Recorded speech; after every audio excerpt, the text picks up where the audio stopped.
thought I want us all to keep throughout this talk, and preferably afterwards, is a quotation from James Jeans, who was a physicist in Britain in the early 20th century, who was one of the first followers of Einstein.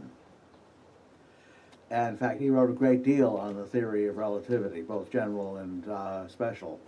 And in his book, The Mysterious Universe, he made this comment. Remember, this is a physicist, and not a modern one. That is, not a very modern one. The universe looks more and more like a great thought rather than a great machine. Now that's incredibly important, because that is one of the first comments coming from the scientific community that points toward the end of the mechanistic paradigm.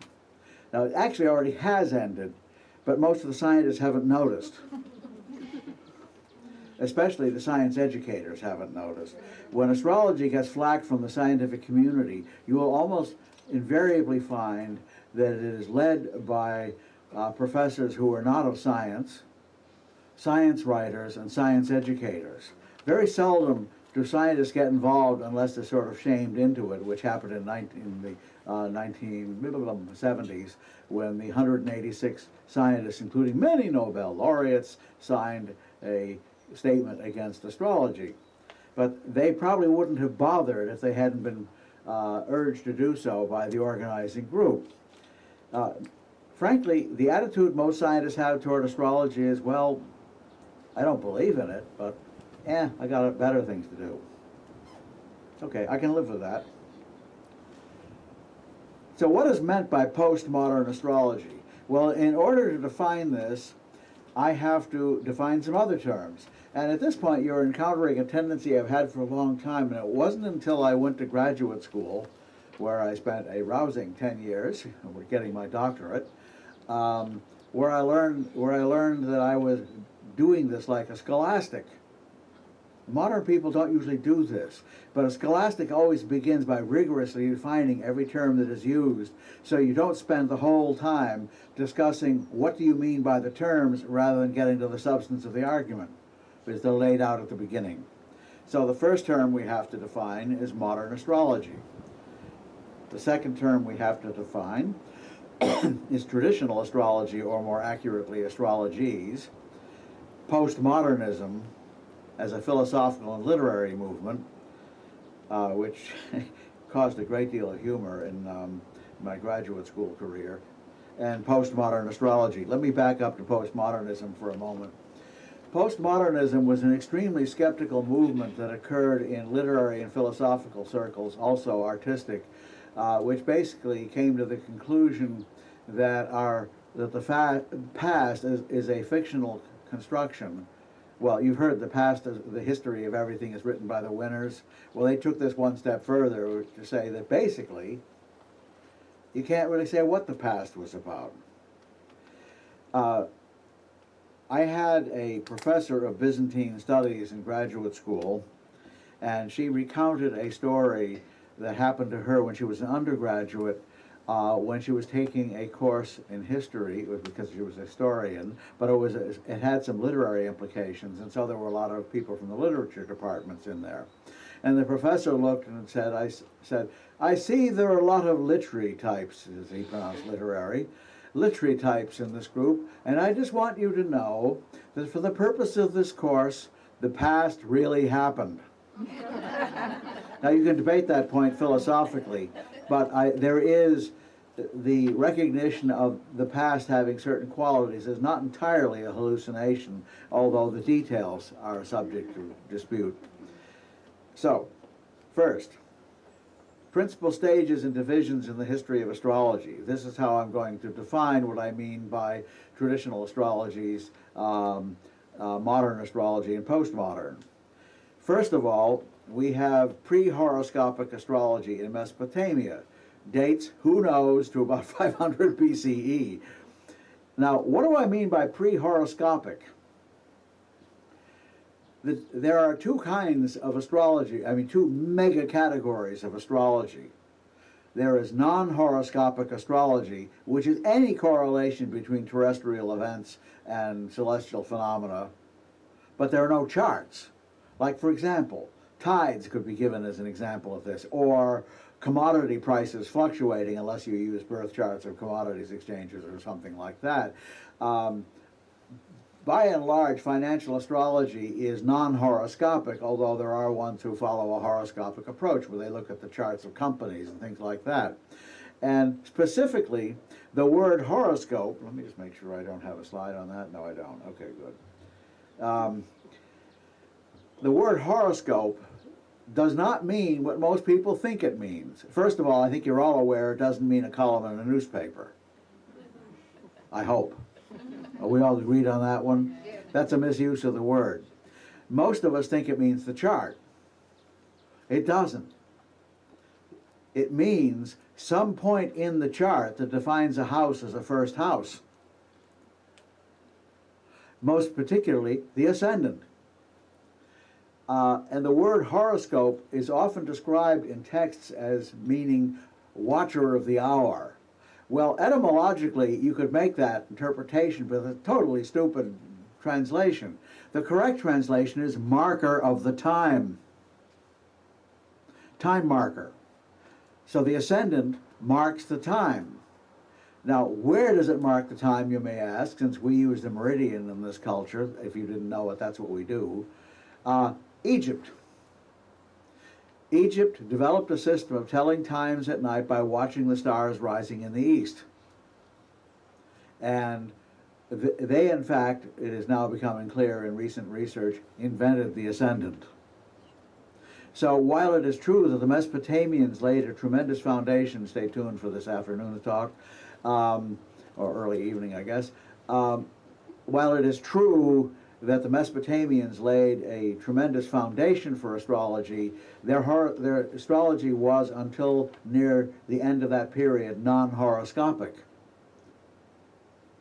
They just correlated celestial phenomena with events on Earth.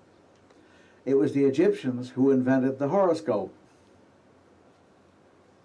So while they didn't do it all that long ago, while they used risings of stars to keep track of time, using it for blatantly astrological purposes does not occur until after Alexander the Great. So non-horoscopic astrology is a fabulous antiquity, and just about every country, every nation on the planet has invented it at one time or another.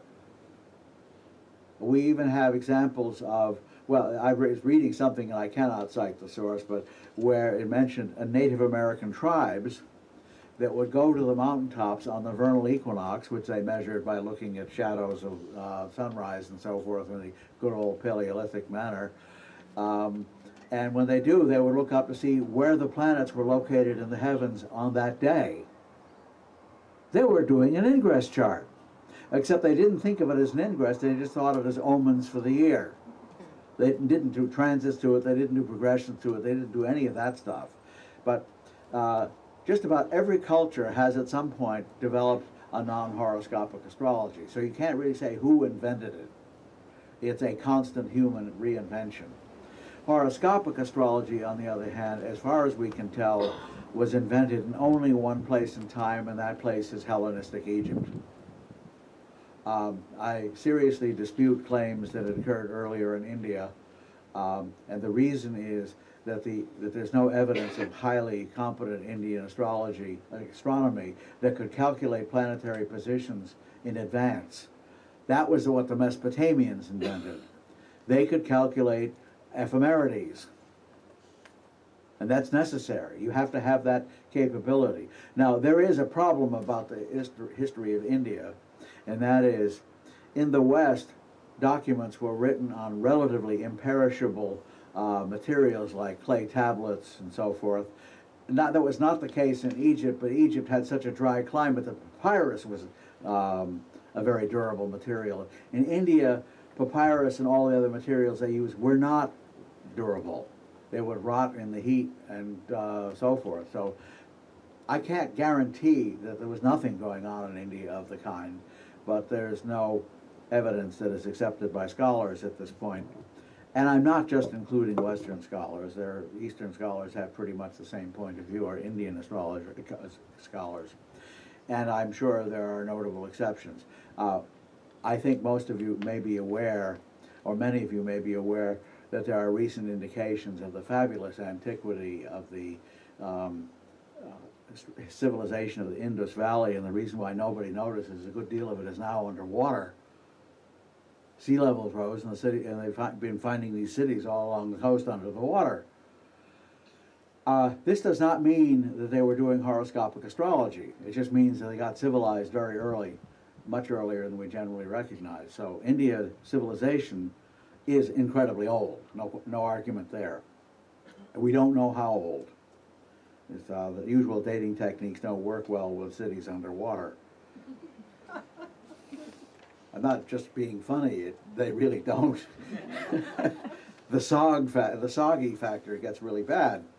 Okay, so early horoscopic astrology comes in after 500 BCE, which for those of you who don't know, it means before the Common Era, and it's the scholarly way of saying BC because it divorces the calendar from alleged times of the birth of Jesus, who was almost certainly not born in the year 1, because we even know who made the error. But when he was born, and in some people's minds, if he was born, is up for grabs, yet the system is so widespread now, they call it the Common Era. And that gets around the problem. So the AD has been replaced by CE, Common Era. Early horoscopic astrology in Mesopotamia, Egypt, and elsewhere in the Eastern Mediterranean Middle East dates 500 BCE to about 200 BCE. Now here's the problem. We really don't know a hell of a lot about that period. Somewhere in here, Mesopotamian and Egyptian ideas begin to mingle with ancient traditions in India. That mingling occurred fairly early, and I know many Vedic, or Jyotish I prefer to call it, Jyotish people believe that it mingled only from India to Egypt, not the other way. But the Egyptians were fairly literate types. They were quite capable of inventing things on their own. For example, they were probably the greatest surveyors of the ancient world with these fabulously accurate astronomical alignments they made. I mean, a lot of people made good, accurate astronomical alignments, but the Egyptian ones were on a par. Nothing else was on a par with what the Egyptians could do. But they didn't have any planetary astronomy until they learned it from the Babylonians. So those two nations, by fusing under possibly before the Greeks, under the Persians, but certainly after Alexander, is how horoscopic astrology came into existence. So, moving on. Do I have the same slide twice? Oh yeah, I'm good. Oh yeah, there is a small error here. Yeah, 3 shouldn't be there. Hellenistic astrology, mostly in the Eastern Grecophone dominions. That term is intentional. That is Greek-speaking, not necessarily Greek. There are very few Greek astrologers in the ancient world, but they all wrote in Greek, because after Alexander the Great, that was the common international language. So, and these dominions were in the East and later the eastern part of the Roman Empire. This Hellenistic astrology dates from about 200 BCE to 600 CE, and while for most other purposes the Roman era is not considered Hellenistic, in the East, for cultural and scientific purposes, there was no break when the Romans conquered the East. Things just kept on going the way they were. The break occurred when the Roman Empire became Christian, and then around 600 BC, the Byzantine emperors, who were all that's left, really began coming down like a ton of bricks on astrology. Fortunately, by that time, a good deal of Byzantium had been conquered by the Arabs, and in the Arab dominions, it kept right on going. So let's acknowledge that debt to the Arabs. If they hadn't done that, astrology might have died. Okay. Now, Jyotish, or the horoscopic astrology that evolved in India and nearby regions, dates somewhere around 600.